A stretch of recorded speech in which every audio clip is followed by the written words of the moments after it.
At last we find what we have been searching for 6 months along the Persian Gulf. An open market in human beings. This one takes place in the courtyard of an old fort. 3 men and 3 women are on sale, all Africans. They appear resigned to their fate.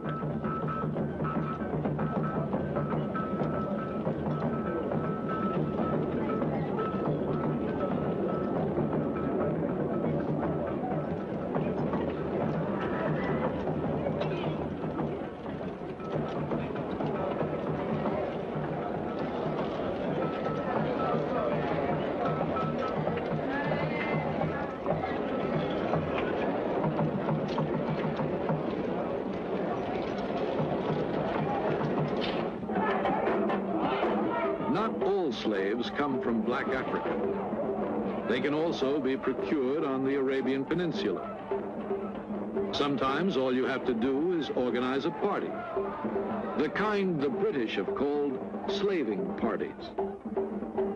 We hear about such a party in Qatar. There's music, dancing, laughter, the kind of entertainment that doesn't take place every day in the desert.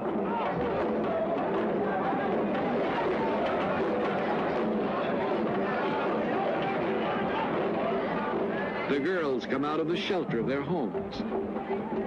They arrive from nearby villages.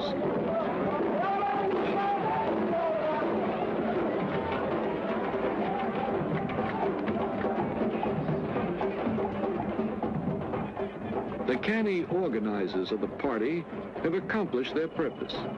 They can study the girls at their leisure, decide which ones they will try to buy from their fathers or their husbands, which ones they will have to kidnap. Slavery, we are told, has been abolished. In point of fact, it still survives. In a small villa on the outskirts of an African city on the Red Sea, he gathers the children of his prostitutes in what is officially called an orphanage. Actually, it is a training school for slaves. For the first few months, the mothers can visit their children. Then, the Greek takes over, rearing the children and training them until they are old enough to be of commercial interest to the traders of the Middle East. Prices vary according to age, color of skin, and the work the child is intended for. An attractive half-caste girl of 12 may be worth as much as $5,000.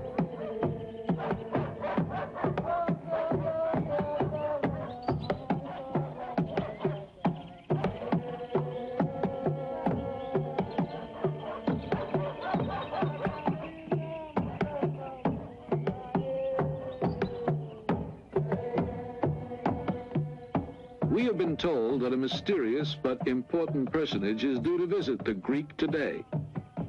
We wait, and he finally arrives, unaware of the telescopic lenses that are following his every move. He is a buyer come to examine the Greek's merchandise and to purchase the best of it.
will eventually land either in a harem or in a brothel. If they look happy at the prospect before them, it is because their training under the Greek has led them to expect a life of wealth and ease and love.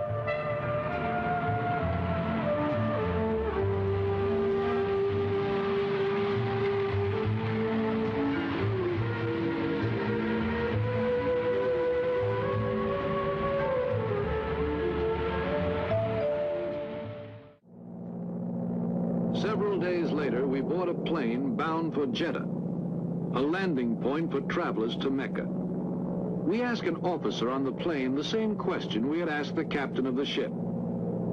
He simply hands us the passenger list. 20 persons on the flight are traveling together. Men, women, and children. 12 have round-trip tickets, and the other 8 one-way tickets.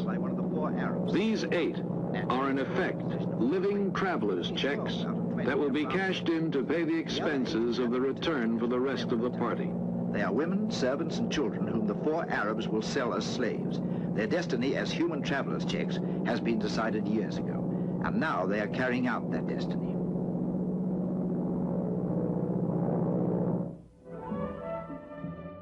Kuwait, with a population of scarcely 300,000, takes in close to $3 million a day in oil royalties. Not that these millions are allowed to trickle down, but to raise the standard of living of the people, of the Fellahin or the Bedouins. Instead, oil has brought in its wake a new biblical curse. It has raised the price of human flesh.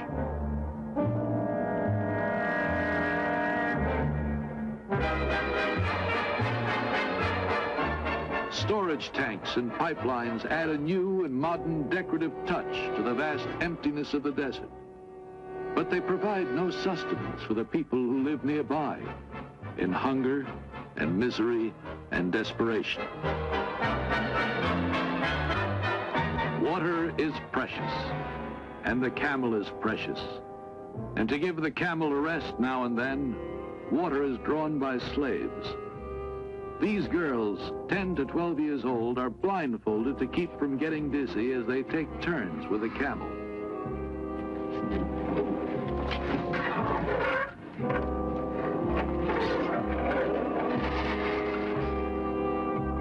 The most modern equipment available is used to extract oil from thousands of feet below the surface of the earth. But water must be drawn by the effort of human slaves. For luckier children, there are model schools inside the palaces. The pupils pray before lessons begin. We are permitted to film the pupils as they come out of the royal school. More than 100, we are told, are children of the sovereign himself. Following them are the children of the princes and high dignitaries. They're clean, well-disciplined, happy children. But note that some of them do not carry books. These are children of the oil rich. Their books are carried by their personal slaves. Slaves received as gifts from their parents on their birthdays. Slaves who will grow up alongside their masters and serve as their personal gods. Most of these are children of palace slaves, and according to the law, they too are slaves.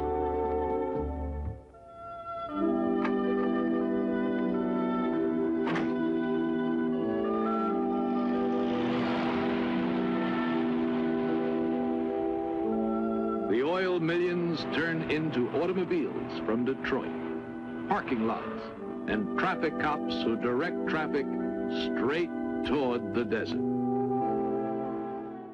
We travel along the edge of the Sahara to reach the Payouls, a pastoral people once numerous and powerful, now reduced to a few thousand by mass raids of slave merchants early in this century. They no longer have any cattle of their own. The great herds they lead to pasture are owned by Arab merchants, and the Payouls are so impoverished that they willingly offer themselves in slavery to the owners of these herds. But since they cannot all be taken, the young shepherds show their masters which are the strongest and most courageous among them by submitting to flagellation. The herd owners gaze impassively on the scene, enjoying vicariously the sadistic action before them, and knowing that the strongest will survive.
And the survivors smile and smile and pretend to ignore the pain. They fall on their knees and beg their Arab masters to accept their services.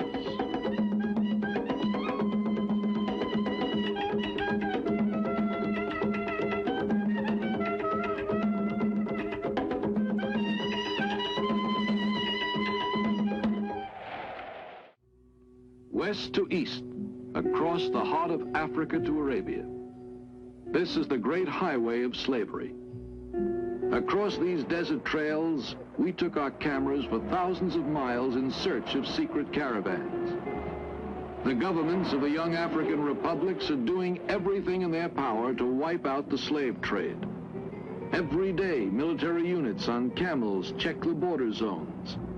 They pursue the caravans and examine the documents of the desert buses. Any of these may be engaged in the slave trade. On the border of Chad and the Sudan lies Fada, the base from which the camel patrols set out. Helicopters keep watch along the border. And we have been permitted to accompany the police on one such inspection. Yesterday, pilots spotted several caravans heading toward the wells of Kairouan, the only wells within a radius of 200 miles. All caravans leaving Chad to enter the Sudan must stop there to take on water after checking in at Fada.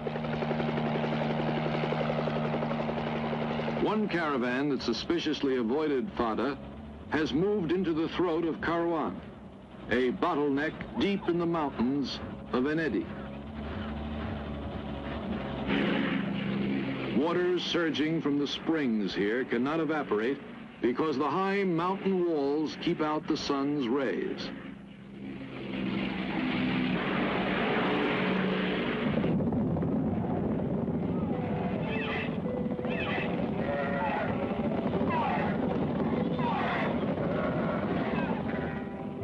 We reach our objective. There is no escape from the throat of Kairouan. It is a dead end.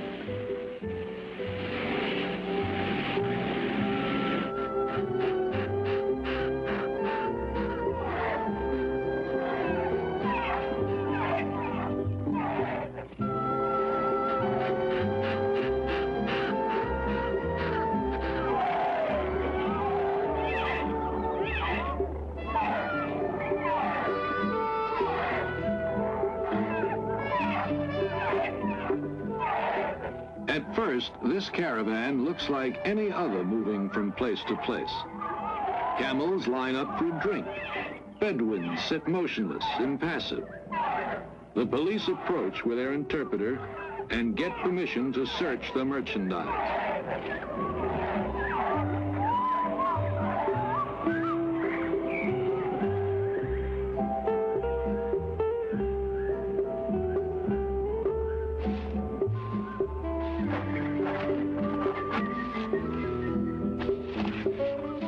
The interpreter notices an odd-shaped bundle with a canvas cover.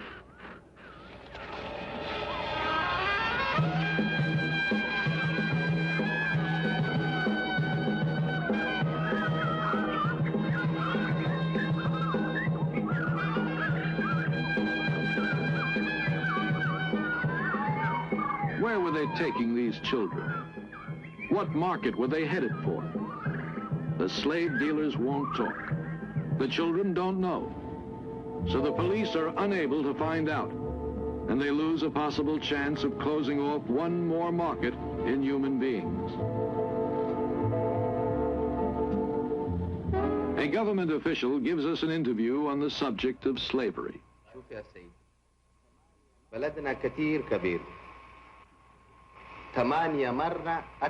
I can assure you, he says, that slavery does not exist in my country.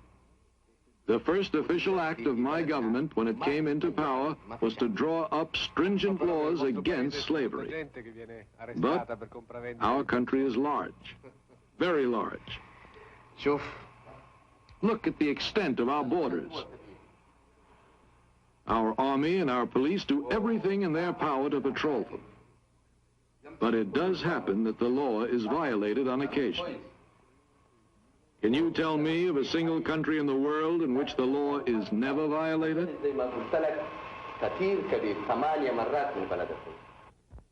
But here the law may be violated too often. Allahu Akbar, Allahu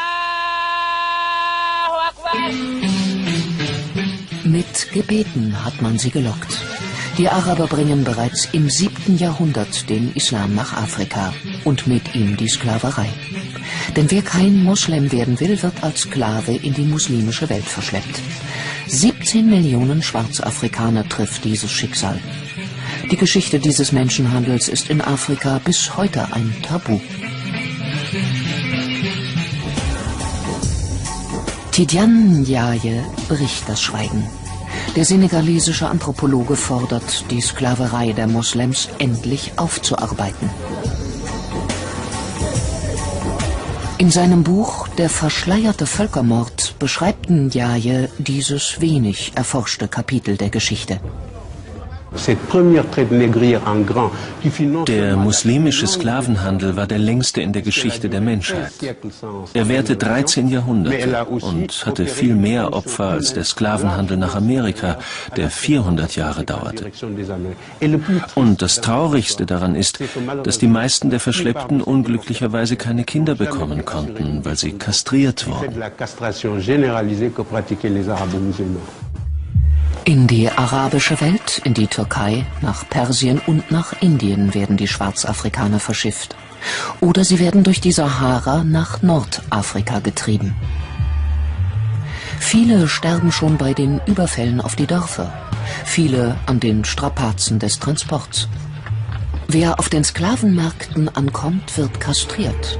Laut Ndiaye überlebt nur einer von 5 diese gefährliche Operation.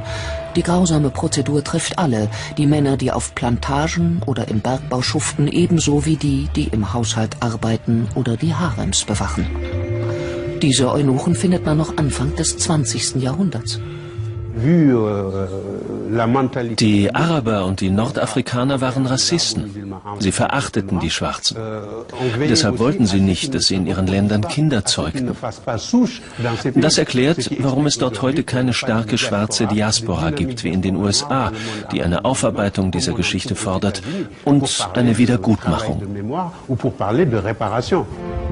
An die Sklaverei der Europäer wird auf der senegalesischen Insel Gorée erinnert. Hier wurden Tausende eingepfercht und nach Amerika verschifft.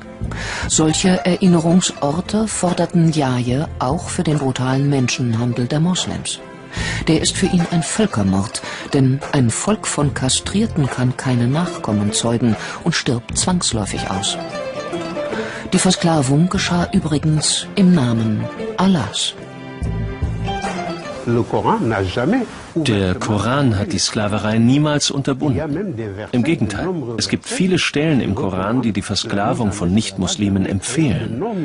Und im Gegensatz zur Ächtung der Sklaverei im Europa der Aufklärung gab es nie auch nur einen arabischen Intellektuellen, der sich je für die Sache der Schwarzen eingesetzt hat.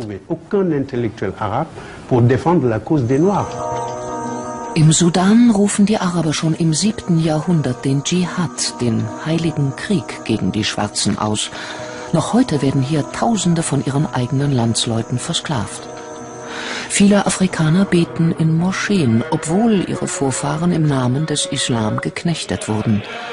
Über Jahrhunderte wurden afrikanische Könige gezwungen, sich dem Islam zu unterwerfen und noch dazu Sklaven als Schutzgeld auszuliefern.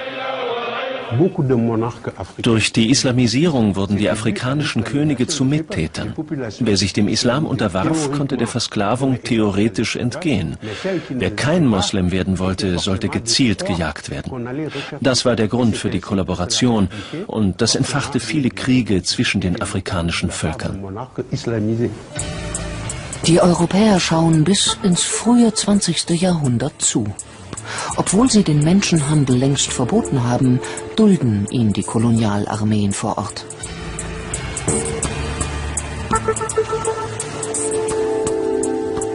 Ein Zentrum des schmutzigen Geschäfts ist die ostafrikanische Insel Sansibar. Hier landen die Menschen nach dem Verbot der Sklaverei in unterirdischen Verliesen. Den berüchtigten Tipu Tip macht der Menschenhandel zum zweitreichsten Mann Sansibars. Noch nach 1920 schuften Sklaven auf den Plantagen der Insel. 13 Jahrhunderte Sklaverei aufarbeiten, dafür gibt es offenbar weder in Afrika noch in der islamischen Welt Bereitschaft. Es gibt eine Solidarität zwischen den Afrikanern und den Arabern wegen der gemeinsamen Religion, dem Islam. Man zieht es vor, über diese schmerzhafte Geschichte nicht zu sprechen. Man richtet die Aufmerksamkeit lieber auf die Schuldigen, die alle schon kennen, die Europäer und die Amerikaner. Tidiane Ndiaye will das nicht hinnehmen. Weder als Intellektueller noch als Enkel eines senegalesischen Königs. Und auch nicht als Moslem. Christian boys kidnapped from the villages are confined to an Islamic school where they are made to study the Arabic language and memorize the entire Quran. Rising for prayers before dawn and studying until the late hours of the night, they are indoctrinated into the strict teachings of the Islamic faith. Those who refuse to cooperate are beaten and chained until they improve their studies. They must give up playing. Playing is harmful. It doesn't allow them time to study. Anyone who misbehaves, he's whipped so that he doesn't play anymore.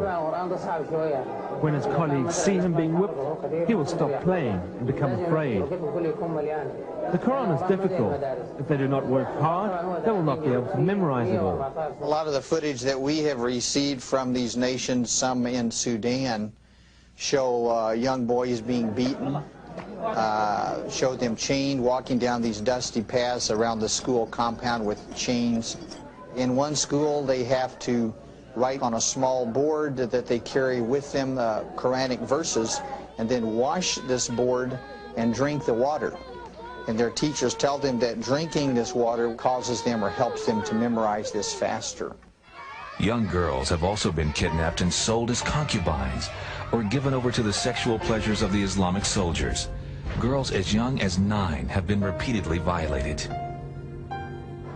Tens of thousands of children have disappeared, hidden away by radical Muslims seeking to create a new generation void of any Christian faith. Christian men who refuse to submit to the Islamic movement have been imprisoned, beaten, and oftentimes mutilated. Others have been hung, nailed to trees, or drowned in the River Nile. I must admit that I too, among hundreds of millions of educated people, was under the impression that the African slave trade was the sole responsibility of the Christian Europeans, the white race. That is, until I started exploring the subject in greater depth, and especially after reading an incredibly enlightening book called The Legacy of Arab Islam in Africa by John Alambila Azuma. My whole perspective and understanding has changed dramatically, and I would like you to tell us more about this subject. The success of Muhammadan Islam in deceiving, misinforming, deforming, and contorting both history and reality over a period of almost 1400 years has been astounding. That is, until now. The greatest tragedy about this particular subject is that most of the descendants of African slavery, the black people in the Americas, around the world, as well as among the African blacks, are totally ignorant of the actual facts. Before we lose the concentration of our listeners, I would like to make the following statement and then prove it. That the worst, most inhumane and most diabolical institution of the black African slave trade was initiated, refined, perpetrated, and implemented by the Mohammedan Arabs and later aided and abetted by the black converts to Mohammedan Islam. I predict that, as usual, the two subcultures, those of denial of facts and of political correctness, will attack us without once disproving a single statement and or conclusion that we make. Slavery was not created by the white races, because it has existed throughout human history and practiced by every tribe, culture, civilization, racial group, and religion. In fact, the very word slavery has its root in the name Slav, based upon the Slavic peoples of Europe who were subjugated by other Europeans. It is not common knowledge that the Arabic word abd is synonymous with the meaning of slave. For example, Abdullah means literally the slave of Allah, and that in the language of the Arabs, all black peoples are called abid, plural, for slaves. While much has been written concerning the transatlantic slave trade, surprisingly little attention has been paid to the Islamic slave trade across the Sahara, the Red Sea, and the Indian Ocean. While the European involvement in the African transatlantic slave trade to the Americas lasted for just over 3 centuries, the Arab involvement in the African slave trade has lasted 14 centuries, and in some parts of the Mohammedan world is still continuing to this day.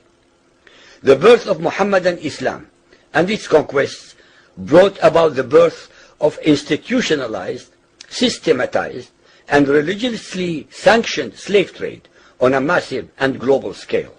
In fact, the Quran allows the taking of slaves as booty or reward for wars of aggression against any and all unbelievers, most of the human population. This has led to an enormous number of so-called holy wars, jihad in Arabic. There was and is absolutely nothing holy about these wars, which are primarily to plunder, slaughter, rape, subjugate, and rob other human beings of their wealth, produce, freedom, and dignity. Mohammedan Muslim states and tribes attacked other non-Muslim groups to achieve these objectives. Although Islamic jurisprudence laid down regulations for the treatment of slaves, however, incredible and heinous abuses have occurred throughout the history of Mohammedan Islam. By the Middle Ages, the Arabic word abd was in general used to denote a black slave, while the word mamluk referred to a white slave. Ibn Khaldun, 1332 to 1406, the preeminent Islamic medieval historian and social thinker, wrote, "The Negro nations are, as a rule, submissive to slavery, because they have attributes that are quite similar to dumb animals." It should also be noted that black slaves were castrated based on the assumption that the blacks had an ungovernable sexual appetite. When the Fatimid Caliphate came to power in Egypt, they slaughtered all the tens of thousands of black military slaves and raised an entirely new slave army. Some of these slaves were conscripted into the army at age 10. From Persia to Egypt to Morocco, slave armies from 30,000 to up to 250,000 became commonplace. The Islamic slave trade took place across the Sahara Desert, from the coast of the Red Sea, and from East Africa across the Indian Ocean. The Trans-Sahara trade was conducted along 6 major slave routes. just in the 19th century, for which we have more accurate records. 1.2 million slaves were brought across the Sahara into the Middle East, as well as a further 450,000 down the Red Sea and 442,000 from the East African coastal ports. That is a total of 2 million black slaves just in the 1800s. At least 8 million more were calculated to have died before reaching the Muslim slave markets. A comparison of the Islamic slave trade to the American slave trade reveals some extremely interesting contrasts. While 2 out of every 3 slaves shipped across the Atlantic were men, the proportions were reversed in the Islamic slave trade. 2 women for every man were enslaved by the Muslims. While the mortality rate of slaves being transported across the Atlantic was as high as 10%, the percentage of slaves dying in transit in the Trans-Sahara and East African slave market was a staggering 80 to 90%. While almost all the slaves shipped across the Atlantic were for agricultural work, most of the slaves destined for the Muslim Middle East were for sexual exploitation as concubines, in harems, and for military service. While many children were born to the slaves in the Americas, the millions of their descendants are citizens in Brazil and the United States of today. Very few descendants of the slaves that ended up in the Middle East survive. While most slaves who went to the Americas could marry and have families, most of the male slaves destined for the Middle East were castrated, and most of the children born to the women were killed at birth. It is estimated that possibly as many as 11 million Africans were transported across the Atlantic, 95% of which went to South and Central America, mainly to Portuguese, Spanish, and French possessions. Only 5% of the slaves ended up in what we call the United States today. However, a minimum of 28 million Africans were enslaved in the Muslim Middle East. Since at least 80% of those captured by Muslim slave traders were calculated to have died before reaching the slave markets, it is believed that the death toll from 1400 years of Arab and Muslim slave raids into Africa could have been as high as 112 millions. When added to the number of those sold in the slave markets, the total number of African victims of the Trans-Saharan and East African slave trade could be significantly higher than 140 million people. What is obscene about this whole subject is the Mohammedan, Muslim, and Arab culture of denial regarding their complicity in the African slave trade, as well as the ignorance of black Muslims about the reality of their past and present conditions. The statistics and reports above are based upon the logbooks kept at the African slave ports, ship logs, travelers' reports, eyewitness accounts, etc. Ladies and gentlemen, the facts and reality of Mohammedan Islam's complicity in the slave trade and their inhuman depravity are infinitely more devastating, more staggering, and more incomprehensible than all the nightmare fictions in the world.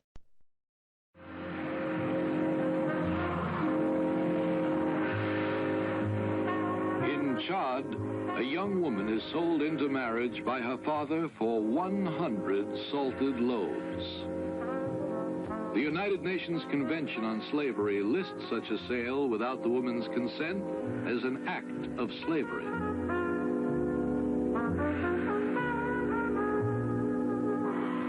In the Volta Republic, 4 women may be worth a horse with harness.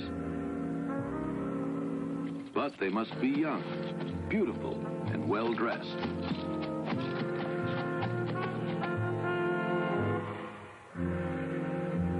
This little girl is worth exactly 70 empty bottles.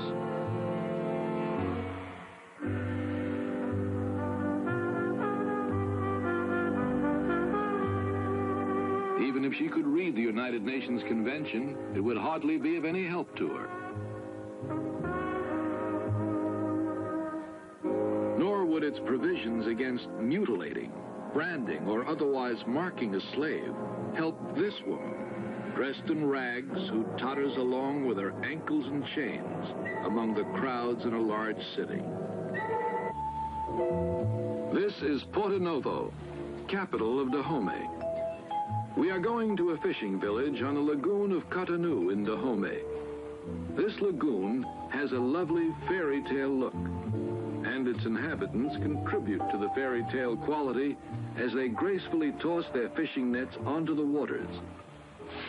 But there is nothing of the fairy tale about the harsh struggle for existence of the people of this village, who live exclusively on the fish they are able to catch in the waters that surround their stilt-propped homes.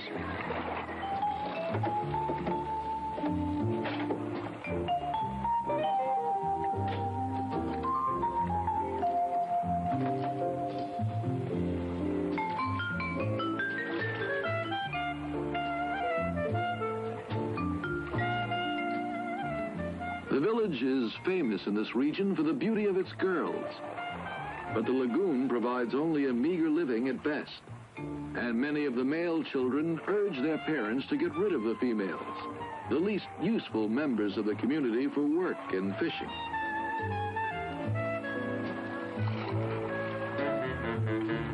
Whenever one of the girls disappears, they say that the crocodiles have kidnapped her. The fishermen believe that these crocodiles are the incarnation of their ancestors, and they are therefore held to be sacred. The children look upon them as close relatives.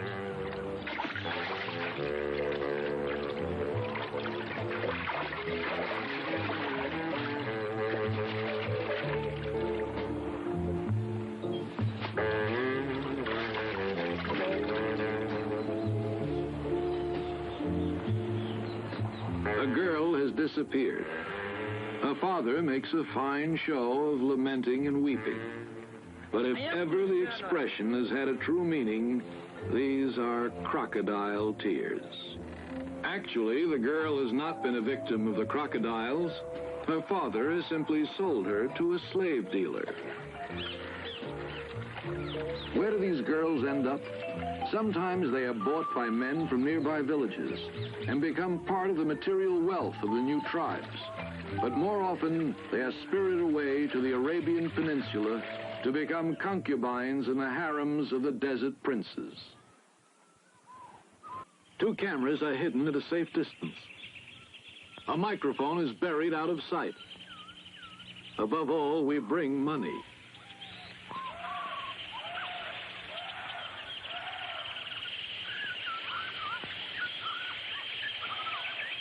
We don't have to wait long.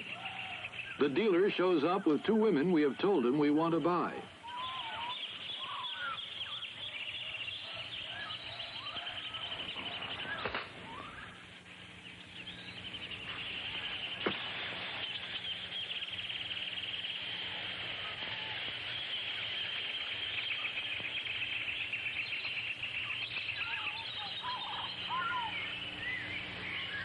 How do you do? So smile, let's smile. How do you do? Fine. What is the name of this one? This is Margaret, and this is Mary. 300 pounds, 300 pounds. Can you see? Fine. The experiment has succeeded. We set our slaves free, seek a new master, if they are to survive.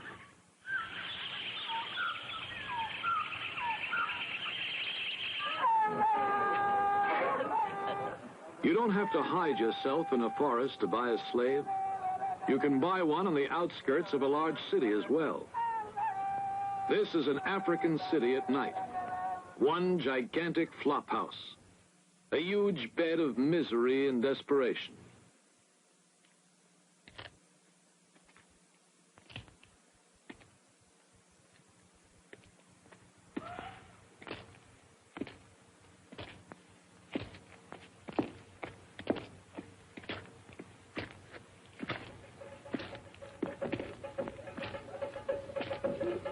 We have been told of a house that sells its merchandise to the biggest traders in Eastern Africa. Our informant leads us there through narrow streets and back alleys.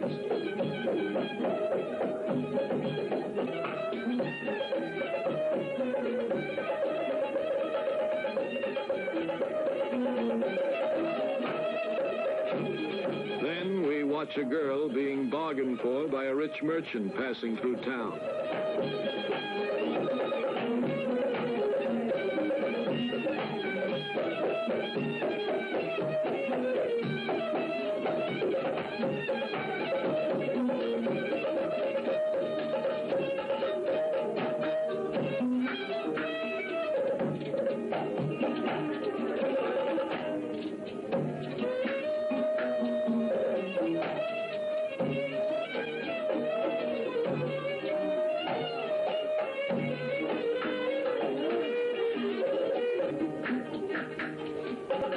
is indeed a trap, but hardly a tourist trap.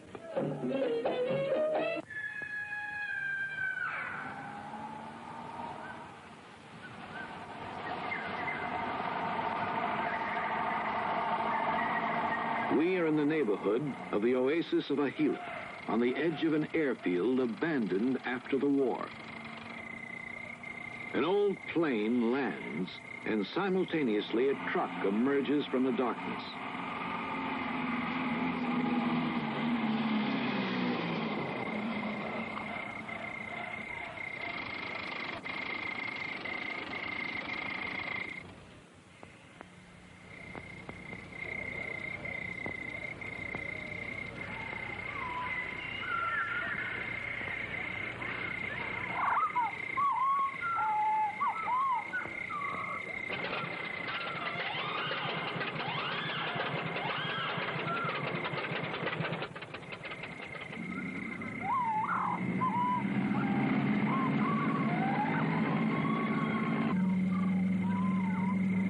The plane takes off at dawn.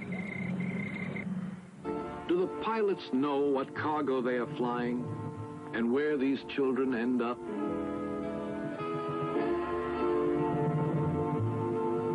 We find our answer. Great opportunity for the slave traders lies in the pilgrimage to Mecca. Mecca is the heart of Islam, and Islam is the third religion in the world.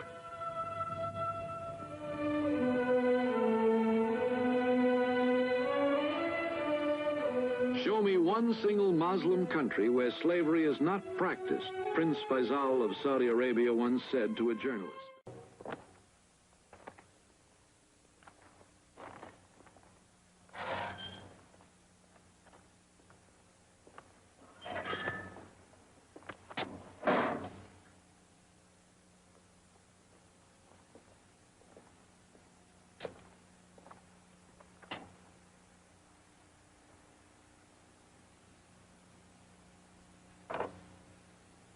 We are sorry to have to drag the United Nations into it again, but there is something we must add. We have the evidence of this British officer, Lieutenant Marlon Steele of the 37th Military Police District of Maridi. On the morning of May the 6th, 1963, 5 Kivu slave traders were arrested. They are guilty of having used these instruments of torture on 15 Bakudo children so as to reduce them to such a pitiful physical condition as to arouse the generosity of the passers-by.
We are sorry and ashamed to have to insist on showing this terrible document. This young British officer who is collecting evidence is sorry and ashamed too, but it is his duty. Just as it is our duty and that of the whole civilized world, or the world that calls itself civilized and feels smugly at peace with its conscience and with God, to consider this an accusation, to stop this cruelty.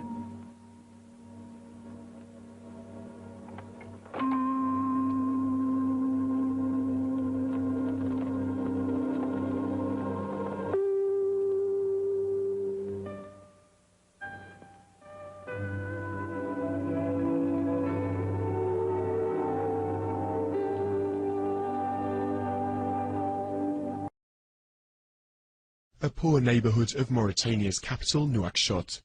Habi and her son don't have much, but even so, it's a lot more than they used to have when Habi was a slave to an Arab family. 2 years ago, an organisation campaigning against slavery rescued her from her former masters. In the beginning it was very difficult for me. It was very difficult to leave my masters because I thought there weren't any other options. I just couldn't imagine I'd be able to live without them. Biram Ould Abaid works for the NGO in question, SOS Slaves. He says it's freed more than 50 slaves over the past 2 years, but that there are thousands more still out there. The slaves are mainly from the ethnic community known as the Haratine, a group oppressed for 800 years in the region, so long that slaves too often simply accept their fate as an inferior caste.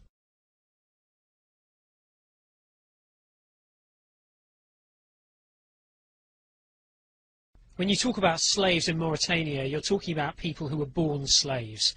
That means who work with no salary, who have no rights with their children, no right to education, and if it's a woman, she must sleep with her masters at their will. Messaoud Ould Bouker is ethnically a Haratine. He's a candidate for the presidential election and has risen to be president of the National Assembly, a first for his community. He's frustrated about the lack of progress. Just because I'm president of the National Assembly doesn't mean that the problems of my community are therefore resolved, or that there's even been any evolution. On the contrary, we're doing everything for the concrete cases of slavery which are on the way. People can't accept the fact that the government is treating these cases as slavery. Slavery was officially outlawed in Mauritania in 1981, but it only became a crime to own slaves in 2007. Theoretically, the offence holds heavy punishment, but in reality, nobody has so far been sentenced. Habi and her son might have been spared from their lives as slaves, but thousands of others haven't yet been so lucky. These ruins are all that's now left of the village of Niamlel in southern Sudan. Like many predominantly Christian villages in this area, it's been looted by Sudanese Arab militias from the Muslim north. They carry out regular raids on the Dinka tribespeople. They're supposedly freelance robbers, but the village is on the front line of the war between north and south. The Muslim government appears to turn a blind eye. This family says they've been left with nothing after the Arabs carried off goats and cattle and then burned the village.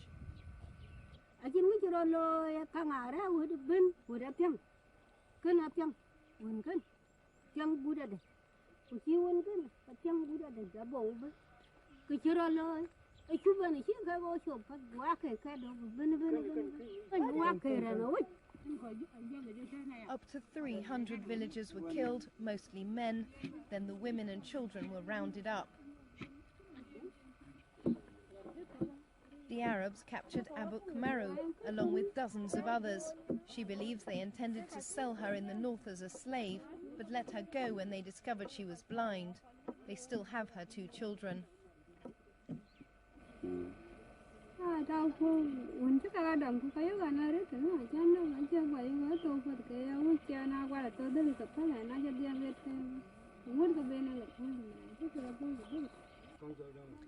Akai Barjok was captured in the same raid along with her 3 children. She was rescued by her husband, who undertook the dangerous journey to the north, where he found his whole family had been sold into slavery.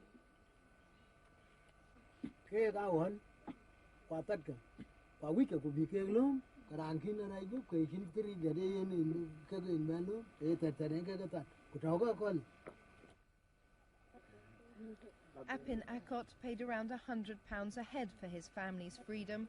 It took him months to earn the money, but few people managed to make the journey north. So 4 hours walk away from the village, a new market has sprung up.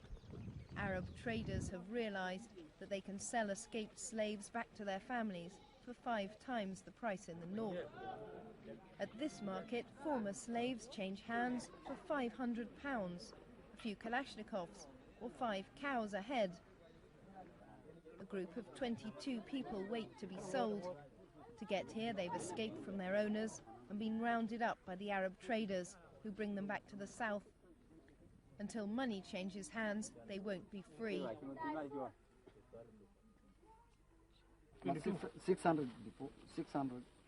600,000 was 12. 22. The practice has disturbed some Arab merchants.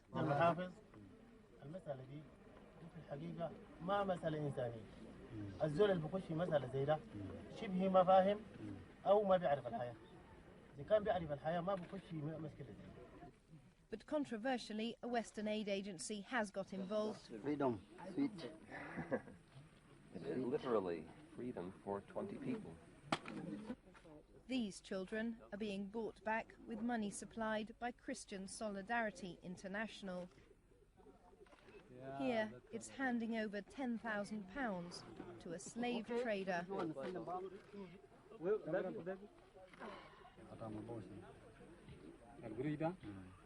نشتغل نعيش بس ناكل ونشرب. ولا بتاع برك. ده؟ لا ده. أنا بقول القروش ده مالي أنا براي. The charity made a clandestine visit to the area, which is closed to aid workers. Baroness Cox, the British Conservative peer, defended the programme. You came here and you saw families whose children were enslaved, families who've lost everything. They've lost their livestock, they've lost their means of living, and they have to raise the equivalent of 5 cows to buy their child back. Would you leave those children in slavery if you could actually enable the local people to redeem their own children's freedom? The practice of taking slaves has flourished during Sudan's civil war. Niamlel village is close to the Sudan People's Liberation Army, fighting government forces in the north. It's alleged that the government is training and even arming the Arab looters to further its military goals. They are practicing the slavery, and they are killing people, innocent people, without any reason. If they want to crush us, they should fight us alone without killing and abducting people and practicing slavery. In a situation of war, it is likely some mistake may take place. But I can assure you, it is not a policy, and we challenge those evidences which they have support to bring it to us, to take them to our appropriate authorities, and we can assure you we can respond to them. People like Alouat Majok may provide that evidence. She became a slave as a child. Her baby is the result of a rape by her Arab master and bears his name.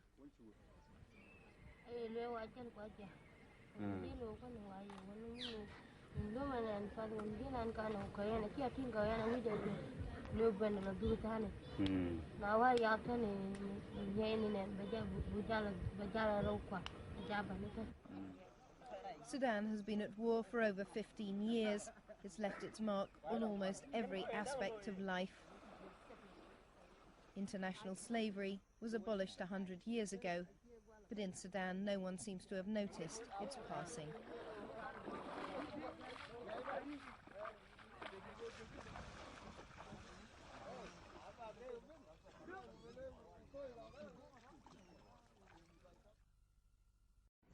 The first colony the Arabs founded in Africa was in the Dahlak Islands in Eritrea, and the Arabs developed a large slave trade to feed the insatiable demands of the Basra salt and soil reclamation projects around Basra in Iraq, where the delta, where the Tigris and Euphrates enters the Persian Gulf. This is also in Muhammad's time, 7th century. Yes. This was the rise of the Arab Empire that became, an international empire. But the first 250 years of the Arab Empire saw a large, massive slave trade where they were going into East Africa and taking slaves. If you read the classic Arab scholars like Ibn Khaldun and Al-Masudi and even Ibn Battuta, they speak of these massive concentrations of African slaves in Iraq. They were called the Zanj, as in Zanzibar or in Tanzania. The Arab word for Africans was Zanj, Z-A-N-J. So there was a series of the revolts of the Zanj, or the African slaves in Iraq. And at one point, the revolts were so large that the Zanj rose up and captured the city of Basra and massacred, because apparently they were treated so brutally, by their Arab slave masters. They massacred every man, woman, and child in Basra and established an African kingdom in Basra, which is the closest large city to Baghdad, which at the time was the center of Arab culture in the world. The first great African slave revolt historically documented took place in Iraq. Known as the Zanj Revolt, it lasted from 869 to 883. Thousands of African slaves from East Africa working in the salt marshes in southern Iraq joined forces with other groups to revolt against slavery and for social changes. The Zanj rebels even established their own state with its capital called Al-Muqtada, and during 14 years seriously threatened and challenged the reign of the Abbasid Caliphate. They spoke of, al-Masudi in particular spoke of one plantation in the salt fields of Basra that had 50,000 African slaves there.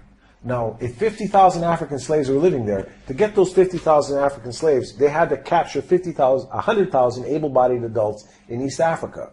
Because out of every 2 slaves that are captured, 1 would die in transport. So, if in the Americas, if a slave life lasted 7 years, let's just say for round figures, the Africans in the slave fields of Basra lived for 10 years. That means every 10 years, 200,000 new able-bodied adults had to be captured in Africa to supply 100,000 slaves to keep the Basra plantations operating. So that means in 100 years, you're talking about 2 million African able-bodied adults were taken from East Africa to Iraq, okay? And they're treated so brutally that they regularly rose up in rebellion. Not so much in the European slave trade in Africa. But in the case of the Zanj, the African slaves in Iraq, it was subhuman bondage. And that if you read the Arab writers, the description of the African slaves, where they spoke of them having large sexual organs, of smelling bad, of being thieves, of wanting to rape their women, of being dishonest and lazy. Which I did in the University of Birmingham, UK. And I wrote the book because there was very little writing on some of the themes that I wanted to address, that I address in the book, having to do with the theme of Islam's interaction with African traditional religions, the whole history of jihad in West Africa, and as part of that, a very important part of that, the slave raiding and the slave trade that happened within West Africa by Muslim communities. That was why I wrote the book, because not many had written on these kind of themes in Islam history in West Africa. Now, I'd like to look at one of the topics in your book, the topic of colonisation. We know that the Christian West colonised Africa. The West has acknowledged this and is self-critical in this regard. Did the Islamic empires colonise Africa? Well, yes, there was a lot of activities on the part of Muslims in Africa, especially in West Africa. What happened there was not necessarily outside colonization, but there was a form of colonization in the sense that the dominant Islamic tribes conquered weaker tribes and imposed Islamic rule over them. And therefore, there was some kind of internal colonization going on.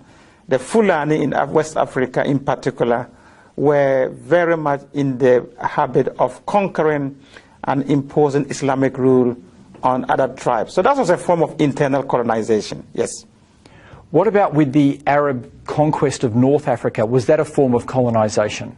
Absolutely. That the Arab conquest of North Africa was a form of colonization that took place in the 7th century when Arab Muslims burst out of Saudi Arabia and conquered Egypt and went on to conquer the whole of North Africa. There were a lot of Berber tribes there.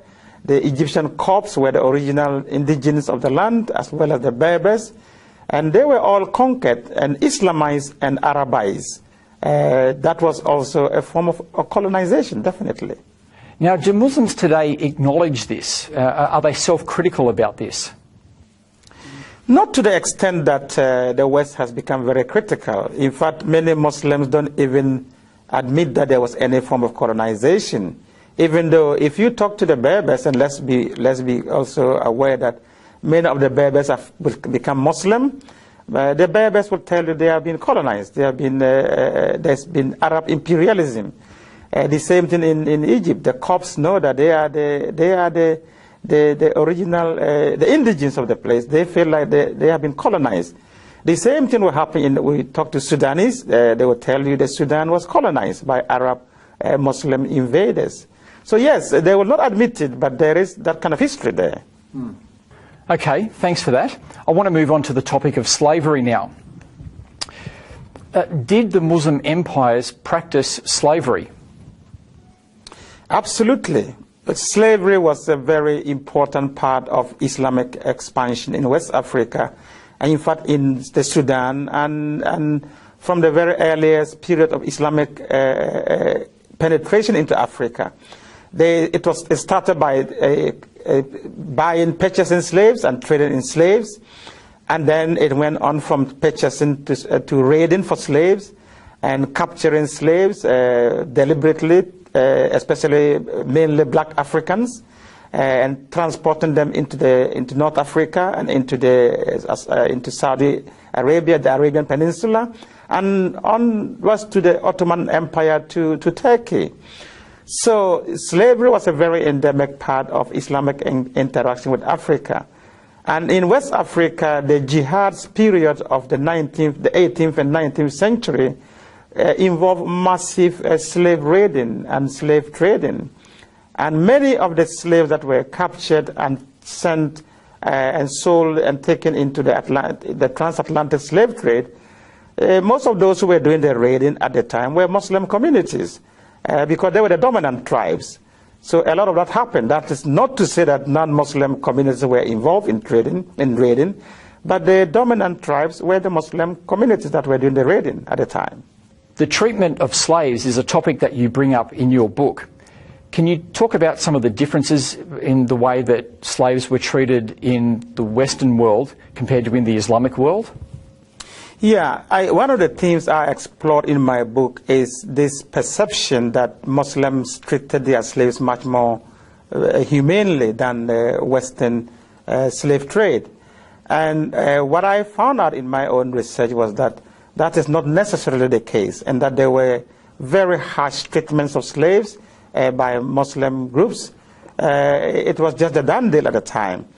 And one of the key differences I looked at in my book that whereas slaves taken to the West were able to marry and reproduce and have their families, and you can still find large populations of African Americans today in North America and in the Caribbean, you go to the Islamic world and you find very few black remnants of the slave trade, which was very massive. And one of the reasons is that many of the male black slaves taken into the Islamic world were castrated as eunuchs, which meant that they could not, of course, reproduce. And the other factor is that many of the women were taken as concubines by their slave masters, and they gave birth to mixed races, and they were very much absorbed into the society. So you don't have black slave kind of descendants in the Muslim world as you would in North America, and part of the reason is the castration and the way the slaves were treated. Did the Islamic world abolish slavery? Slavery persisted in Islamic countries far, far longer than it did in the West. The West abolished slavery long before the Islamic countries ever abolished slavery. And they did so under a lot of pressure from colonial governments and from Western governments and from all kinds of activist groups. And in fact, the Saudi Arabia, for instance, abolished slavery in 1961 or 1960 thereabout, whereas Mauritania abolished slavery in 1981. And these were done on paper, and a lot of it is still being done. In practice, there are still a lot of slaves in Muslim countries. And the Sudan, during the Civil War, there was a lot of slave raiding going on, done by the Arab Muslims in the north against the enemies and the Christian Africans in the south. So even up to the 90s and this century, there was still capturing of young African men, boys in the Sudan for sale.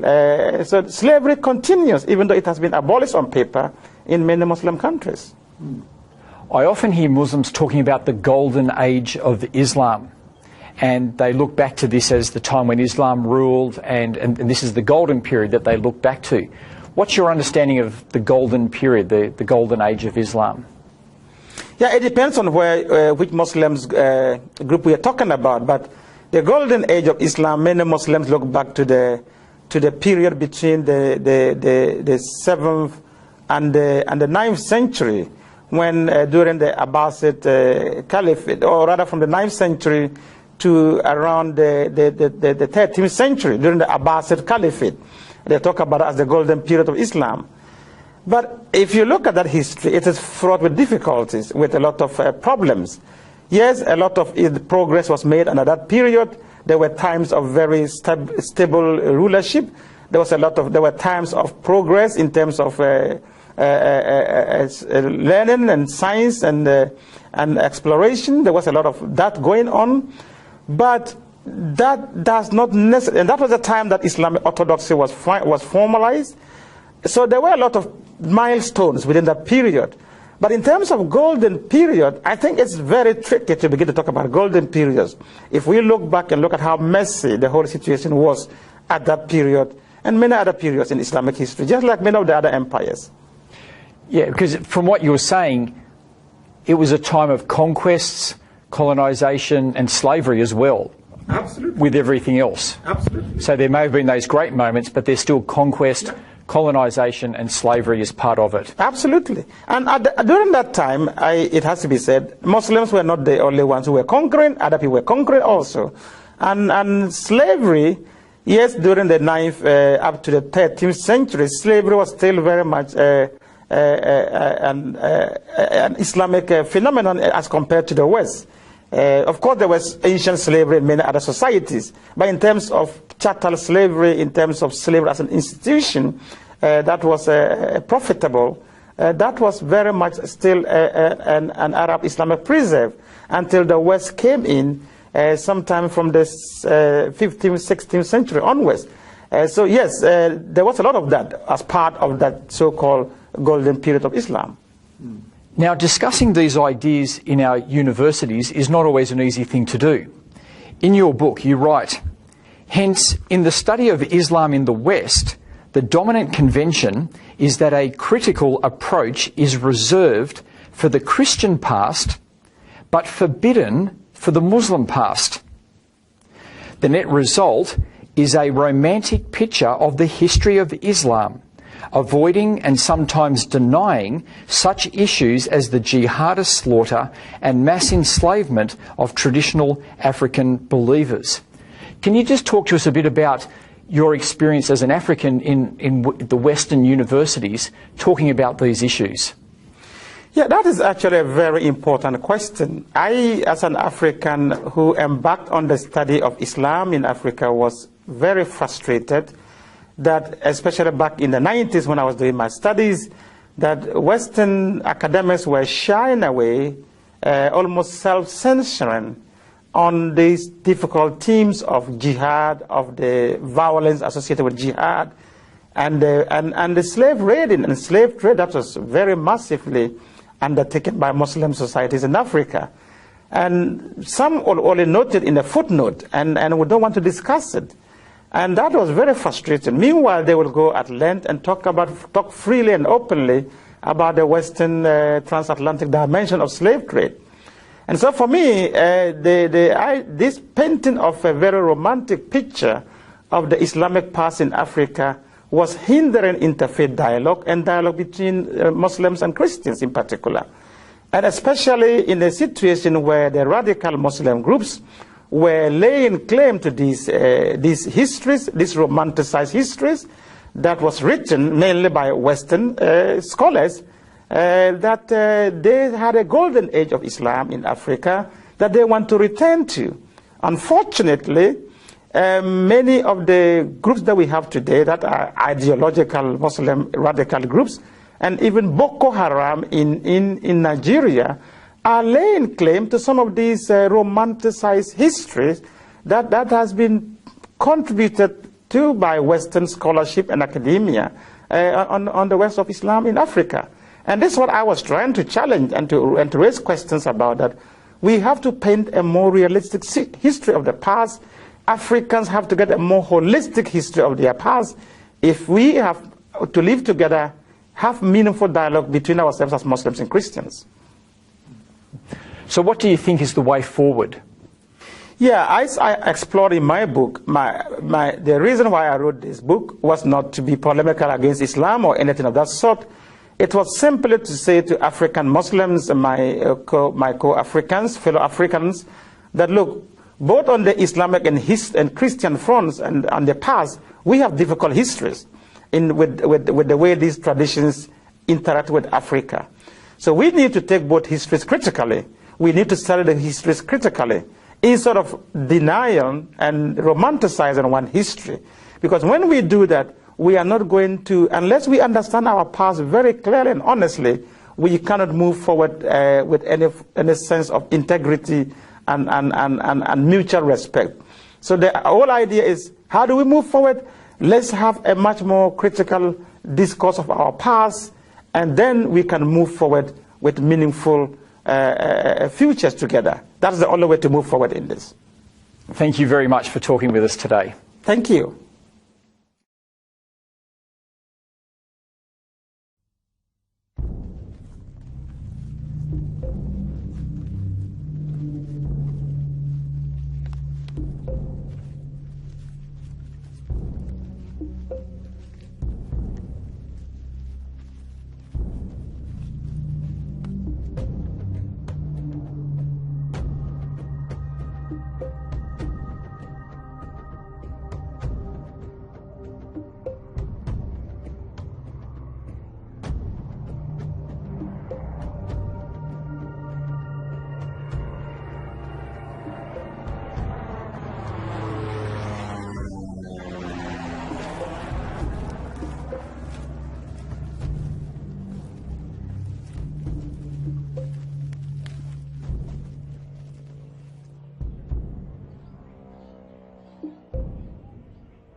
Agai tinga mai ke ga ja pingi te len tembe ong pin ka jal kai karu ke monjeng ke ga ja yo ko cheno ku mai ja pingi ku ma ja chin ben wer ni ya miskin pa ku nien dele ku beki anakit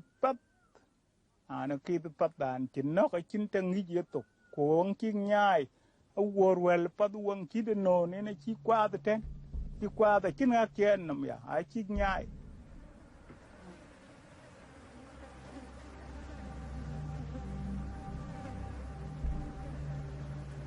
Sudan.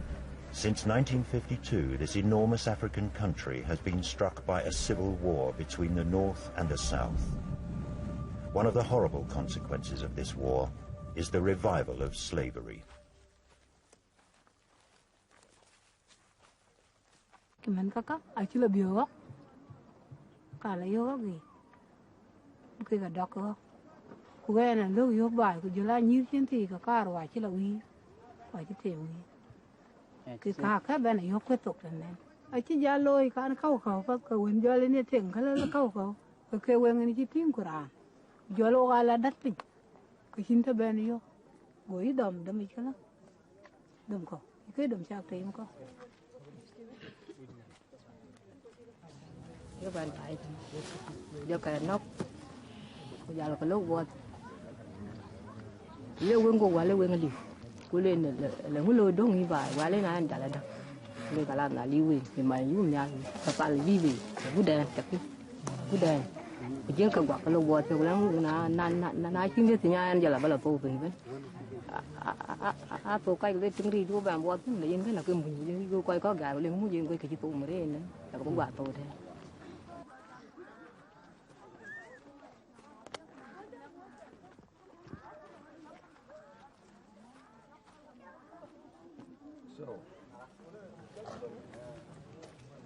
So there were, what, 414 slaves, so it's 20,700,000 Sudanese pounds that we owe you.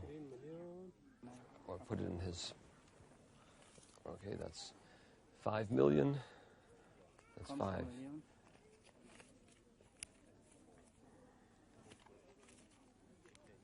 That's 6 million. 6 million. 13 million. 13 million. Yeah, we are here and you have come back because there are many people around the world who've heard about the suffering of the slaves in Sudan.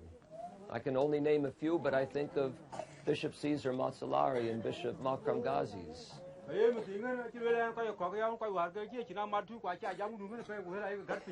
And so many people have not only felt bad in their hearts about the suffering, but they have felt that they must do something, and they've prayed every day, and they have given money. So now you're free to go back to your villages, to find your mothers and fathers and your husbands and your relatives and neighbors, and we wish God's blessing upon you and hope that you can live in peace and security from this day onward. The American John Eibner, who represents CSI, the Swiss organization Christian Solidarity International, travels about 6 times a year to South Sudan. During his visits, he buys back the freedom of women and children that have been enslaved. This is the wife of his brother, and this is his daughter. Ah, his daughter. And were they taken at the same time? One day, the same day they were taken. The same day. When were they taken? And then, last year. And Warawar? No, last year. It's not Wato. And Wato. And so, have you seen them since they have been back, or is right now the first time you've seen them? Right now. That was the first time. Very good. Well, we're very happy. No one knows exactly how many slaves there are in Sudan, but we have reasonably good estimates of the numbers, and we reckon that there are over 100,000 chattel slaves in Sudan. That is, slaves that are the private properties of private masters. And there are many more people who are subjected to slave-like conditions who have not been kept by private masters but end up in government-run concentration camps, which the government calls peace camps. Okay, Noor? Okay, shukran. Slave trading is a thriving business. Northern militias are raiding villages in the south for slaves, which they then take back to the north. They keep them in their households or sell them to other masters. A few Arabs in the north, so-called retrievers, are tracing the slaves and buying them. They then bring them back to the south, where these retrievers present the slaves to John Eibner, who is buying their freedom.